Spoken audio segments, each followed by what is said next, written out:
담임 목사님 나오셔서 하나님의 말씀을 선포하시겠습니다.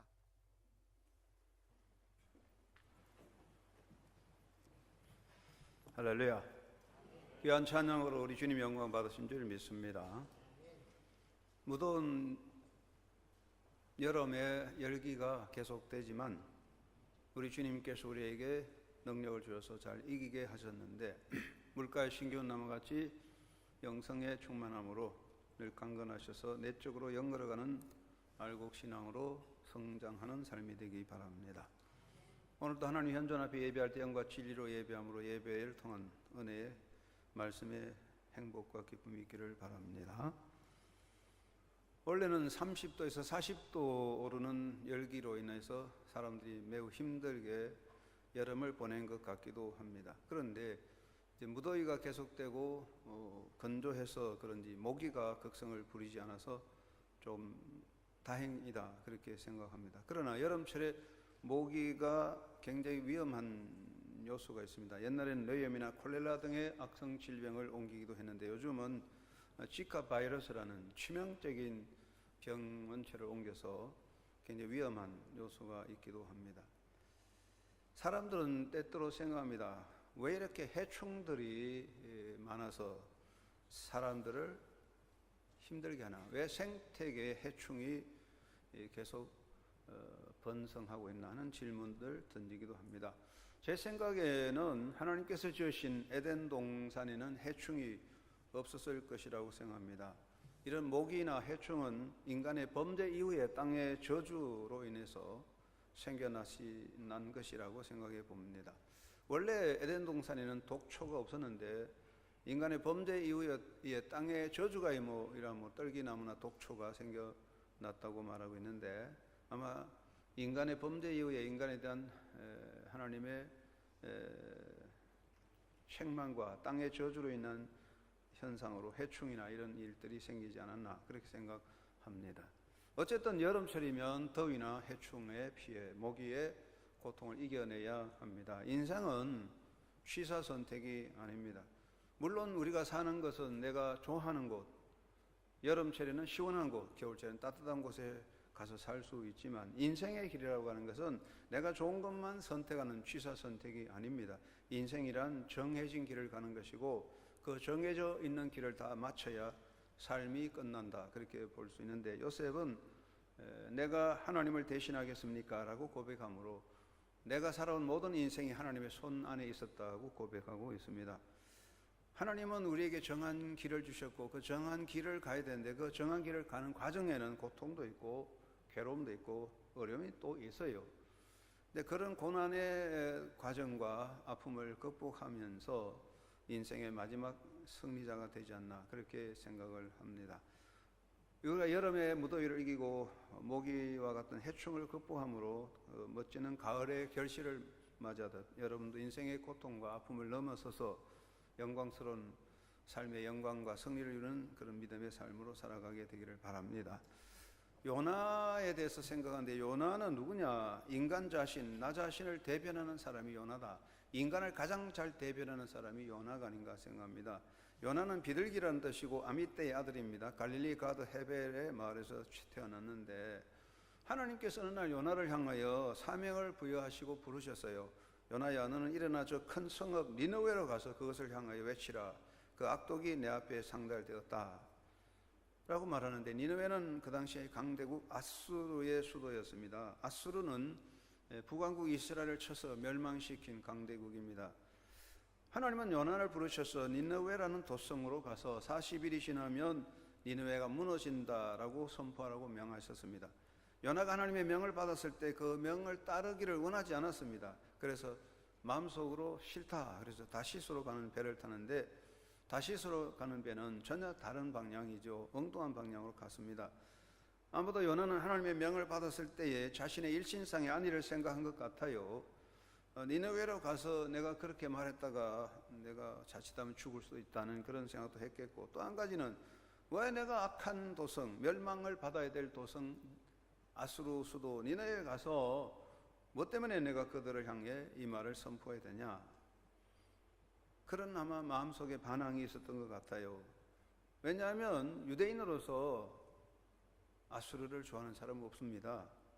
그래서 요나는 그런 모든 것들을 생각할 때 굳이 아수르까지 가서 니느웨 성에 가서 죽으면 죽으리라고 달려가서 사명을 수행할 이유가 있겠느냐. 그래서 회피를 하게 됩니다. 그래서 요나는 니느웨로 가기보다는 다시스로 가는 배를 타고 배 밑창에 들어가서 잠을 자게 됩니다. 하나님의 명을 어기고 다시스로 가는 배를 탔는데 배는 아주 순순하게 순풍에 돋던 배같이 잘 가고 순항을 하고 그래서 배 밑창에 들어가서 잠을 자게 되는데 요나가 배 밑창에서 잠을 자면서 아이고 이제 안심이다, 이제 살았구나 하는 안도감에 깊이 잠든 것 같기도 합니다. 그러나 항해 중에 큰 풍랑이 몰아쳐 배는 침몰할 위기에 처하게 됩니다. 요나는 다시스로 가는 배를 탔을 때 설마 그런 어려운 풍랑과 폭풍의 위험이 있을 것으로는 얘기하지 않았을 거예요. 그 계획 속에는 없었는데 전혀 인생에는 변수가 작용하는 것이죠. 풍랑의 위기가 굉장히 극심했을 때 요나는 자기를 돌아보고 회개합니다. 이 풍랑은 나 때문이니 나를 바다에 던지라고 선장에게 요구합니다. 선장은 불가피하게 요나를 바다에 내던졌습니다. 그래서 배는 안정을 되찾게 됩니다. 요나는 자신의 아내를 꾀하려고 다시스로 가는 배를 탔지만 그 결과로 그는 바다로 내던져지게 됐어요. 사람들은 그런 경우가 많아요. 자기 안일과 행복을 위해서 길을 선택하지만 결말이 멸망으로 가는 경우가 많아요. 지난번에 설교했지만 아브라함의 조카 롯은 자기가 살기 좋다고 소알 평야를 택해서 갔지만 결국 그곳에서 멸망을 맞이하게 되지요. 요나는 안위를 꾀하여 다시스로 가는 배를 탔지만 그 결과는 자기 자신의 존재에 대한 절망이었습니다. 요나는 이 풍랑의 사태에서 자기 자신을 돌아보면서 이 모든 것이 나 때문에 생겨난 것이니 나를 바다에 던지라고 자기를 깨닫고 반성하게 됩니다. 하나님은 그런 요나를 사랑하셔서 큰 물고기를 예비하셔서 물고기로 하여금 요나를 삼키게 하게 됩니다. 요나는 바다에 내던져졌지만 큰 물고기 뱃속에 들어가게 되는데 그 큰 물고기 뱃속에서 요나가 회개합니다. 내가 잘못했습니다. 그리고 하나님을 찬양하게 되었습니다. 하나님께서는 요나의 회개를 기도를 들으시고 요나를 사랑하셔서 큰 물고기로 하여금 요나를 무트로 토하여 내게 되었으므로 요나는 무트로 토하여짐을 당하여 살아나게 됐습니다. 다시 삶을 얻은 요나는 이제 하나님의 명을 따라서 니느웨로 가서 하나님의 명을 전하였습니다. 40일이 지나면 니느웨가 무너진다고 선포합니다. 니느웨라는 도시는 걸어서 3일 정도로 뜨는 크기인데 요나가 하루 동안 걸어다니면서 선포했을 때 그곳에 놀라운 변화가 생겨났습니다. 요나는 하나님의 말씀을 선포할 때 설마 이 악한 자들이 변화되겠느냐 하고 기대하지 않았지만은 요나의 선포를 들은 니느웨 백성들과 왕은 모두 회개하고 금식하며 하나님의 은총을 구하였습니다. 하나님께서는 이것을 보시고 그 뜻을 돌이켜서 그 성읍에 재앙을 내리지 아니하신 것입니다. 하나님은 은혜를 베푸시는데 요나가 이것을 보고 기뻐해야 되지만 요나는 그렇지 못했습니다. 하나님께서 니느웨 성을 멸하여 버린다고 말씀하셨는데 하나님은 니느웨 성을 멸하지 않았습니다. 그래서 요나는 매우 못마땅하게 여깁니다. 그렇게 하시려고 한다면 왜 나를 이곳에 보냈나? 요나는 니느웨 성의 멸망을 눈으로 보고 싶습니다. 그래서 니느웨 성의 성읍 동쪽에 초막을 짓고 그 성읍이 어떻게 되나? 어떻게 이 성이 망하나? 하나님께서 불로 이 땅을 어떻게 멸망시킬까? 그것을 보려고 초막을 짓고 기다리고 앉아 있습니다. 이때 여호와께서 박넝쿨을 예비하셔서 자라게 하셨습니다. 요나가 초막을 치고 있는 곳에 박넝쿨이 자라가지고 숲을 이루었으니 뜨거운 햇살을 막아주고 시원하여서 참으로 좋았습니다. 요나는 이 일로 인하여 매우 기뻐하게 되었습니다. 그런데 하나님께서 다시 벌레를 예비하셔서 그 벌레가 박넝쿨을 깔아먹게 되니까 그저 박넝쿨이 말라버렸어요. 그리고 해가 뜨겁고 뜨거운 동풍이 불어오는데 요나는 그 열기로 인하여 정신이 혼미하게 되어서 사는 것보다 죽는 것이 낫겠다고 절구하며 분통을 터뜨리게 되었습니다. 하나님은 요나를 보시고 크게 책망하십니다. 네가 수고도 아니하고 재배도 아니하였고 하룻밤에 났다가 하룻밤에 말라버리니 박넝쿨을 아꼈거늘 하물며 이 큰 성읍 니느웨는 좌우를 분별하지 못한 자가 12만여 명이요 가축도 많이 있나니 내가 어찌 아끼지 아니하겠느냐. 하나님은 요나가 하나님의 명을 거역하고 다시스로 가는 배를 탔을 때는 아무 말씀하지 않으셨는데 박능불로 인하여 분노를 터뜨리고 분동을 터뜨릴 때 하나님께서는 요나에게 크게 책망하셨습니다. 너는 왜 하찮은 박능불 하나로 인하여 그렇게 성을 내느냐. 너는 왜 니느웨에 있는 수많은 어린아이들이나 가축들의 생명은 생하지 않느냐.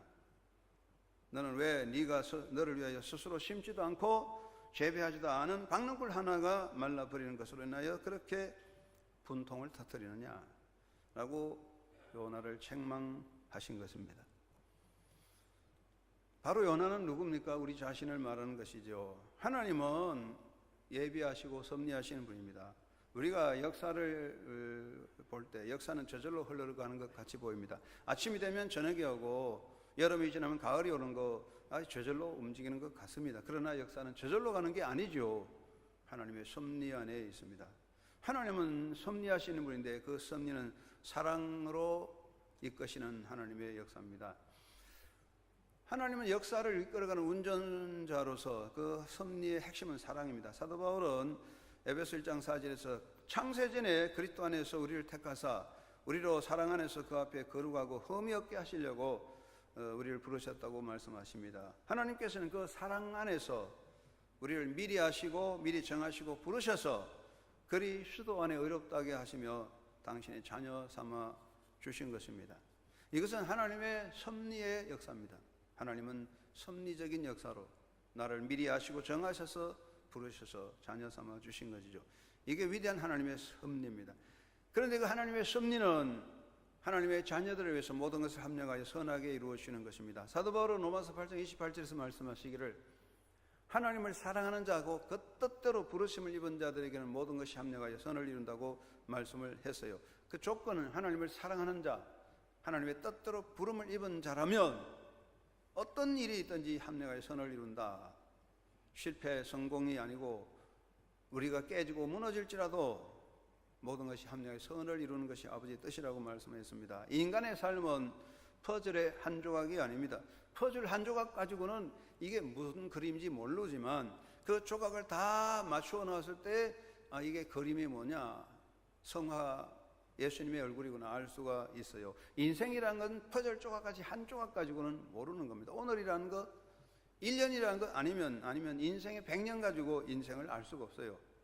사람들은 퍼즐 조각 하나 가지고 이게 뭐냐고, 또는 인생의 한 조각을 원망하고 불평하지만 인생은 모든 것을 짜모아쳐야 되는데 하나님은 모든 것을 하나하나 모아서 화합하고 조화를 이루고 그래서 결과적으로 하나님의 선하신 뜻을 이루시는 것이 하나님의 역사 주관의 원리입니다. 여러분의 인생이 퍼즐 조각 하나같이 흩어져 있는 것 볼 때 아무것도 아닌, 그리고 이게 뭐냐 굴러다니는 종이 조각 하나같이 초라해 보일지라도 그 모든 것을 통하여 하나님은 선하신 뜻을 이루는 것이죠. 그런데 하나님은 섭리 역사 속에 하나님은 그 자녀를 위해서 예비하시는 분입니다. 여러분, 사람은 예비하지요. 유비무환이라고 예비하면 환난을 극복한다. 그러는데 우리가 아무리 예비해도 해결할 수 없는 문제가 많아요. 사람들이 뭐 생명보험도 들고 뭐 무슨 보험 들지만 인간의 미래에 대해서 우리가 예비할 수 있는 게 무엇이겠습니까? 성을 쌓고 아무리 모아도 예비되는 건 미래는 알 수가 없어요. 우리 갈 길을 하나님이 예비하시고 우리 미래도 하나님의 손 안에 있습니다. 그러므로 하나님께서 우리의 미래를 갈 길을 예비하고 계십니다. 하나님은 당신의 자녀들의 미래를 아시고 예비해 주시는 겁니다. 우리는 나의 미래를 절대로 알 수 없어요. 100% 완벽하게 계획할지라도 변수 하나로 다 무너지는 겁니다. 요나가 다시스로 가는 배를 타고 이제 살았다고 편안히 잠을 자지만 그곳에 풍랑이 있는 줄을 알지 못했습니다. 하나님 우리의 미래를 예비하십니다.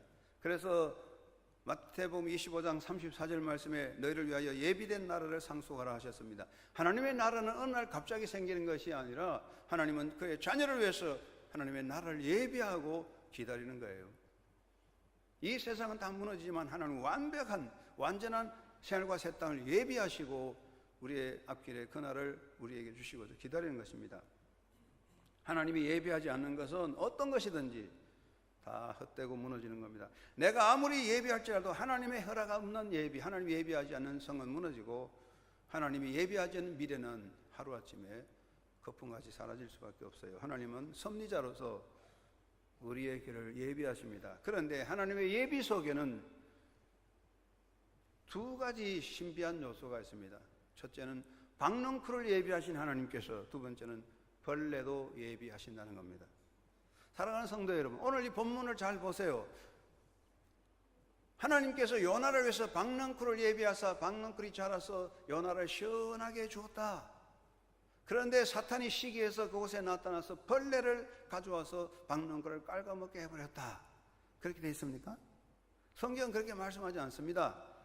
하나님께서는 박넝쿨을 예비하셨을 뿐 아니라 벌레를 예비하셔서 그 박넝쿨을 깔아먹게 했다고 했어요. 이게 하나님 예비의 비밀입니다. 하나님은 우리를 위해서 박넝쿨을 예비하십니다. 박넝쿨은 무엇입니까? 요나를 시원하게 해준 하나님의 사랑의 보호주요. 인생에는 박넝쿨과 같은 것들이 있습니다. 삶의 평안과 기쁨을 누리고, 우리가 삶의 위로와 안식도 있고, 인생의 낙을 누리고 꿈을 이루기도 하고 일상의 행복들이 있습니다. 이 모두가 하나님께서 예비하신 박넝쿨의 은혜입니다. 여러분, 박넝쿨의 은혜가 여러분의 삶에 오늘 또 함께한 줄 믿습니다. 그런데 그것만이 아니에요. 하나님은 우리를 위해서 벌레도 예비하십니다. 하나님께서 요나를 위해서 박넝쿨을 예비하셨을 뿐 아니라 벌레를 예비하사 벌레가 박넝쿨을 깔아먹었어요. 우리 인생에 하나님은 벌레도 예비하십니다. 벌레는 무엇입니까? 인생의 고통입니다. 시련과 역경입니다. 인생의 실패입니다. 인생의 고뇌입니다. 슬픔이죠. 야, 인생이래 왜 이래 실패가 있고 고통이 있나? 여름철에 모기는 왜 극성물에서 괴롭히냐? 박넝쿨을 주신 하나님께서 왜 벌레로 박넝쿨을 깔아먹게 했을까?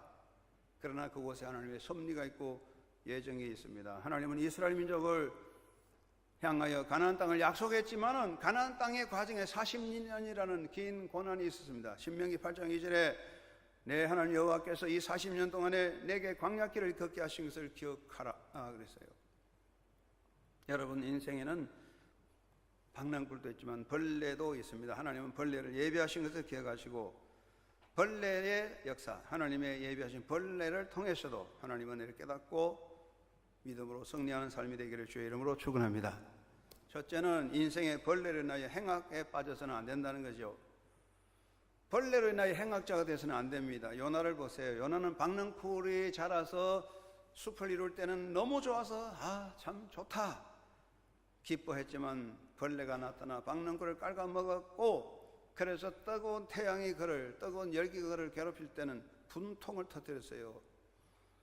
요나는 그 벌레로 인한 고통에 집착했습니다. 요나는 왜 벌레가 박넝쿨을 깔아먹었는지 이유를 생각하기보다는 뜨거운 열풍의 고통 그것만을 생각하고 벌레에 대한 원망과 분통이 그를 사로잡았습니다. 그러나 중요한 것은 그 벌레까지도 하나님께서 예비하셨다는 것입니다. 그 벌레는 사탄이 가져온 게 아니고 하나님께서 벌레를 예비하신 것입니다. 요나의 분통 터뜨린 모습에서 오늘 나 자신 우리를 보게 됩니다. 우리가 인생의 나날을 살 때 하나님께서 내게 주신 안정과 평안과 삶의 복에 대해서는 기뻐하고, 뭐가 잘 될 때면 헤헤헤헤 할렐루야 할렐루야 감사하고 웃고 지나지만, 그것도 잠깐 지나고 인생의 고통과 아픔이 있을 때는 분통을 터뜨립니다. 요나같이 벌레로 인하여 하나님 앞에 분통을 터뜨리는 행악자가 됩니다. 하나님은 너무하시지 왜 내게 이런 가시를 주시나? 과연 하나님은 사랑과 은혜를 베푸시나? 하나님은 내 기도 들으시나? 하나님은 왜 내게 아픔을 주시는가? 회의에 빠지게 됩니다. 하나님 과연 살아계시는가? 청소년 같은 반항심으로 하나님 향하여 분노하고 비난을 할 수가 있습니다. 요나의 분노가 우리 마음속에 있다는 것입니다. 때로는 부부간에도 서로 간에 분노를 터뜨릴 때가 있어요. 특별히 여성들이 또 남자도 그렇지만 이 갱년기에 되면 화가 잘 나요. 그래서 쓸데없이 남편에게 분통을 터뜨리고, 할 데 없으면 강아지를 발길로 차고 그런단 말이죠. 그런데 그게 실제로는 남편이 미워서나 강아지가 미워서가 아니라 인생에 대한 자기 분노가 밖으로 표출되는 거죠. 밖으로 나는 분노 속에는 원인이 있습니다. 때로는 우리 성도들 마음속에 하나님을 향한 분노가 있습니다. 하나님은 왜 이럴까? 하나님 내 기도를 왜 안 들어주시고, 하나님은 살아계신다는데 도대체 어디 계시냐? 저 사람은 신앙생활도 안 하고 11조도 안 하고 내가 볼 때는 정말 엉터리인데도 그렇게 잘 사는데, 나는 열심히 11조도 하고 열심히 기도하고 봉사하는데 왜 하나님은 내게 복을 안 주고 아픔을 주는가 하는 분노가 우리 마음에 터뜨릴 수가 있어요. 요나의 분통이죠. 사랑하는 여러분, 그런데 우리는 이 벌레로 인하여 분노할 수 있습니다. 분통을 터뜨릴 수 있습니다. 그런데 조심해야 됩니다. 문제는 벌레가 아니고 그것으로 인하여 내 마음속에 일어나는 분노입니다. 벌레가 나를 괴롭히는 것이 아니고 우리가 행악에 빠짐으로 인생을 망칠 수 있습니다. 벌레의 고통이 나를 행악자가 되게 할 때에 나는 그 행악으로 인하여 파멸의 수렁에 빠져들 수 있습니다. 우리 항상 이것을 명심해야 됩니다. 하나님은 나를 사랑하셔서 때로는 나를 위해 벌레도 예비하신다. 여러분, 하나님 여러분 사랑하신 줄 믿습니까? 그러면 항상 박농꾼만 예비하실까요? 아닙니다. 벌레도 예비하십니다. 내 인생에 고통을 주는 벌레까지도 하나님의 은혜라는 고백, 이것이 신앙의 삶의 내용이라고 생각합니다. 벌레를 인하여 하나님께 감사합시다. 벌레를 인하여 우리는 행악자가 되어서는 안 됩니다. 분통을 터뜨릴 것이 아니라 벌레까지라도, 이 벌레까지라도 하나님의 은혜다, 이것조차도 하나님의 은혜라고 예비하신 하나님의 사랑이라고 믿으신다면 하나님은 벌레 배후에 예비하신 은혜의 역사를 이루게 하실 줄로 믿습니다. 만약 요나가 그 시원한 박넝쿨에 계속 있었더라면 그는 마지막 하나님 사명을 깨닫지 못했을 겁니다.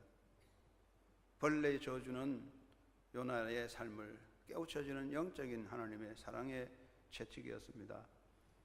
어떤 역사에도 하나님의 역사에는 나를 향한 절망, 파멸, 저주는 포함되지 않습니다.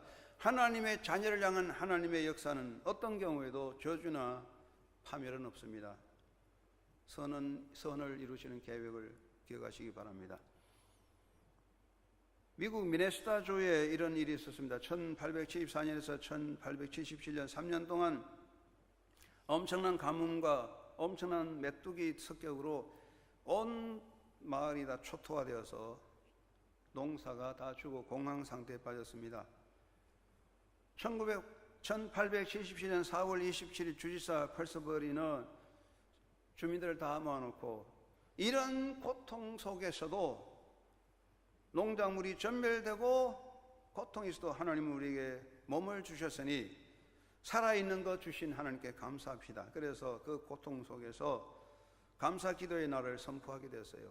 그래서 온 주민들이 그 엄청난 고난 속에서도 하나님께 감사의 기도를 드리고 감사의 마음을 드릴 때 하나님은 그곳에 변화를 주셔서 며칠 사이에 엄청난 메뚜기 떼가 다 죽어버렸습니다. 과학자들은 이것을 기적으로 설명하고 있습니다. 벌레가 나를 깔아먹을 때 아픔이 있지만 그 벌레로 인하여 행악자가 되어 분노하기보다는 벌레를 통해서도 은혜 베푸신 하나님의 은혜에 감사하고 하나님 앞에 바로 서는 영적인 삶이 되기를 주의 이름으로 축원합니다. 두 번째는 벌레로 인하여 더 겸손하게 하나님을 의지하고 하나님의 손을 잡아야 됩니다. 여러분 인생의 벌레로 인하여 나는 어떻게 하고 있습니까? 그 벌레 때문에 원망하고 하나님 멀리 떠날 수도 있고 그 벌레 때문에 겸손하게 하나님의 손을 잡을 수도 있습니다. 그 벌레가 박넝쿨을 깔아먹을 때 요나의 불평은 어떻게 보면 인간적으로 정당한 것 같습니다. 우리가 벌레로 인해 원망 불평한다면 이유가 있을 것 같습니다. 그러나 그것은 우리 인생에 행복을 주지는 않습니다. 사도 바울의 인생에 벌레가 있었습니다. 예수 그리스도 이후에 인간으로서 사도 바울만큼 영적인 사람이 없어요. 사도 바울 같은 능력의 사람 없어요. 사도 바울 같은 기도의 사람이 없어요. 예수 그리스도 이후에 제자로서 최고의 영의 사람이고 능력의 사람이고 기도의 사람이 사도 바울입니다.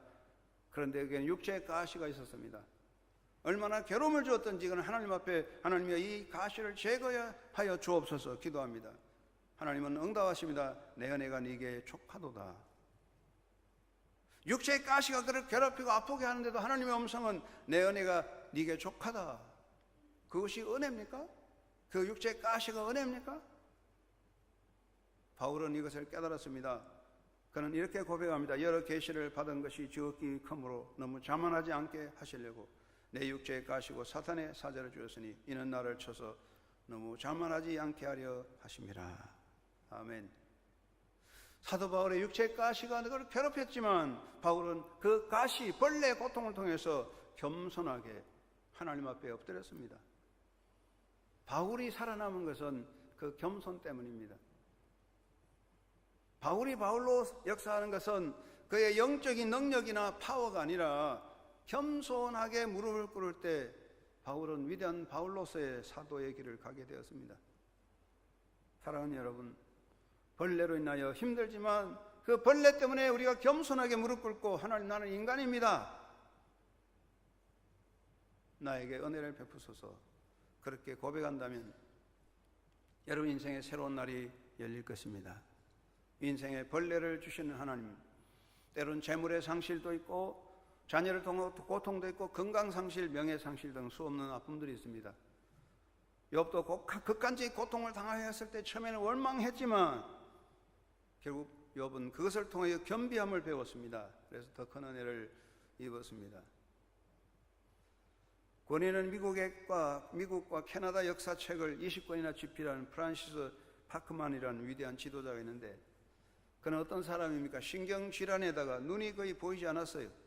5분 이상 계속해서 집중해서 책을 보지 못합니다. 5분 이상 글을 쓸 수 없어요. 어떻게 그런 작품을 합니까? 그는 이렇게 말합니다. 쉴 때는 생각할 수 있는 좋은 기회가 아니냐.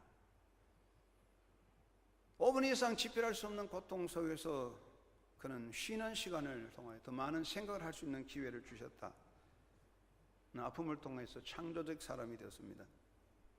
우리 육체의 아픔이 벌레로 인한 고통이 되지만 그 벌레로 행악자가 된다면 그 행악자가 되어 우리는 수렁에 빠질 것이지만, 벌레로 인하여 겸손하여 하나님 앞에 감사하고 그 가시로 인하여 하나님께 영광 돌린다면 하나님은 벌레를 통한 더 큰 은혜의 날을 주실 줄로 믿습니다. 미국 역사에서 해충의 재해가 많았는데 1895년 바구니가 미국 알라바마와 텍사스 전체에 퍼져서 목화를 다 깔아먹었어요. 남부 지역은 목화 생산지입니다.